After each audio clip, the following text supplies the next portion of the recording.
بسم اللہ الرحمن الرحیم۔ السلام علیکم ناظرین، این بی نیوز کی طرف سے میں آپ کا میزبان نواز بھٹو اپنے کیمرہ مین فرقان نواز ساتھ آپ کی خدمت میں حاضر ہیں۔ ناظرین، ملک کے سیاسی عدم استحکام نے بالآخر ملک کے لیے مشکلات میں انتہا سے زیادہ اضافہ کر دیا ہے، اور دوسری جانب کل جو پی ڈی ایم کا اجلاس ہو رہا ہے وہ انتہائی اہمیت اختیار کر گیا ہے، جس میں انتہائی اہم فیصلے کیے جائیں گے۔ اور اس کے بعد اب دیکھنا یہ ہے کہ وفاق میں نون لیگ یا جو اتحادی حکومت ہے وہ اپنا وجود برقرار رکھ سکتی ہے یا پھر استعفیٰ کا فیصلہ ہوتا ہے۔ اور دوسری طرف ناظرین آپ کو بتا دیں کہ ڈالر نے ایک اور اونچی چھلانگ لگائی ہے، اور دوسری طرف پرویز الہی نے بھی بالآخر فراگوگی کی سیٹ سنبھال لی، یعنی ملک ریاض کے جہاز میں بیٹھ کر رات وہ اسلام آباد روانہ ہوئے اور اسی سیٹ پر بیٹھے جس پر فراگوگی بیٹھتی تھی۔ تو ہم اسی لیے اپنا وزیر اعلیٰ پنجاب نے ان تمام افسران کا تبادلہ کر دیا ہے جو فراگوگی اور بشرا بیوی کے کرپشن کے کیسز کی تحقیقات کر رہے تھے۔ تو ناظرین، پنجاب میں اس وقت بحرانی صورتحال ہے اور پنجاب تیزی سے گورنر راج کی طرف بڑھ رہا ہے۔ اب دیکھنا یہ ہے کہ آنے والے چند دن پنجاب میں کون سی جو ہے وہ ایک صورتحال کو جنم دیتے ہیں۔ ناظرین، ان تمام معاملات کو لے کر ہم آپ کی خدمت میں حاضر ہیں۔ اگر آپ کو ہمارا پروگرام پسند آئے تو مہربانی کر کے اس کو سبسکرائب کرنا، لائک کرنا اور شیئر کرنا مت بھولیے گا۔ ناظرین، سپریم کورٹ کے ایک جانبدارانہ فیصلے نے اور سپریم کورٹ کے ایک جو ہے وہ غیر منصفانہ فیصلے نے پاکستان میں انتہائی جو ہے وہ بہت خطرناک صورتحال کو جنم دے دیا ہے، اور سیاسی عدم استحکام کی وجہ سے پاکستان کی مشکلات میں اور زیادہ اضافہ ہو گیا ہے۔ ناظرین، اگر آج کی بات کریں تو جیسا کہ رات جو میں نے ایک پروگرام کیا تھا اس میں کہا تھا کہ صبح اسٹاک شاید کریش کر جائے اور ڈالر کی چھلانگ جو ہوگی، ڈالر کہاں پہنچے گا، تو ناظرین ڈالر نے آج 4 روپے 7 پیسے کی چھلانگ لگانے کے بعد 237 روپے تک پہنچ گیا ہے، یعنی یہ بلند ترین سطح ہے۔ اور اگر یہ صورتحال مزید ایک ہفتہ یا 15 دن اور رہی تو یہ ڈالر 250 روپے کو بھی کراس کر جائے گا۔ تو یہ صورتحال پاکستان کے لیے انتہائی کشیدہ ہے۔ ناظرین، ریٹنگ ایجنسیز فچ اور موڈیز نے پاکستان میں سیاسی عدم استحکام کو جو ہے وہ آئی ایم ایف کے ساتھ جو ڈیل ہو رہی ہے اس میں تاخیر کو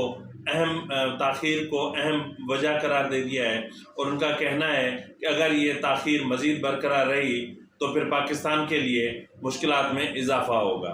ناظرین، ان کا یہ بھی کہنا ہے کہ پاکستان کو جو 1 ارب 20 کروڑ ڈالر کی جو قرض کی قسط ملنی ہے وہ اس وجہ سے تاخیر کا شکار ہو رہی ہے کہ پاکستان میں ایک تو سیاسی عدم استحکام ہے، اور دوسرا جو مقامی سرمایہ کار ہے وہ اس سیاسی عدم استحکام کی وجہ سے سخت پریشانی کا شکار ہے۔ تو اس لیے آئی ایم ایف اپنے فیصلوں پر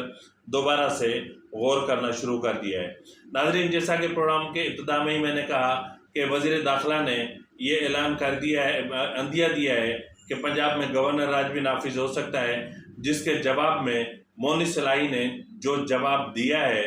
وہ ذرا 2 لفظ ہیں، سن لیں۔ رانا صاحب، جو پٹ سکتے ہو نا پٹ لو، میں آگے ہوں۔ ناظرین، یہ غیر مہذبانہ زبان، یہ تکبر، یہ گھمنڈ، مطلب یہ ظاہر کر رہا ہے کہ جیسے انہوں نے کوئی بہت بڑی جنگ فتح کر لی ہے اور پتہ نہیں انہوں نے کیا حاصل کر لیا ہے۔ اسی وجہ سے ہی انہوں نے کرپشن میں جو ملوث عناصر تھے ان کو تحفظ دینے کے اقدامات شروع کر دیے ہیں،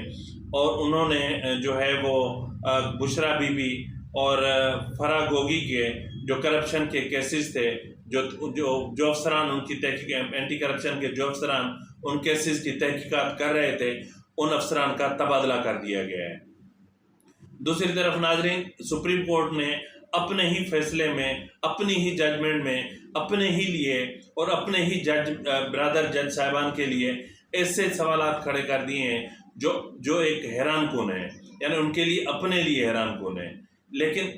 اب سوال یہ پیدا ہوتا ہے کہ اب یہ جج صاحبان اپنا فیصلہ ریورس تو کر نہیں سکتے، تاہم اب ان کو اسی داغ کے ساتھ جینا پڑے گا کہ انہوں نے ایک ایسا غیر منصفانہ فیصلہ کیا تھا جو پاکستان کی عدلیہ کی تاریخ پر ایک اور بدنما دھبا ہے۔ ناظرین، جیسا کہ چیف جسٹس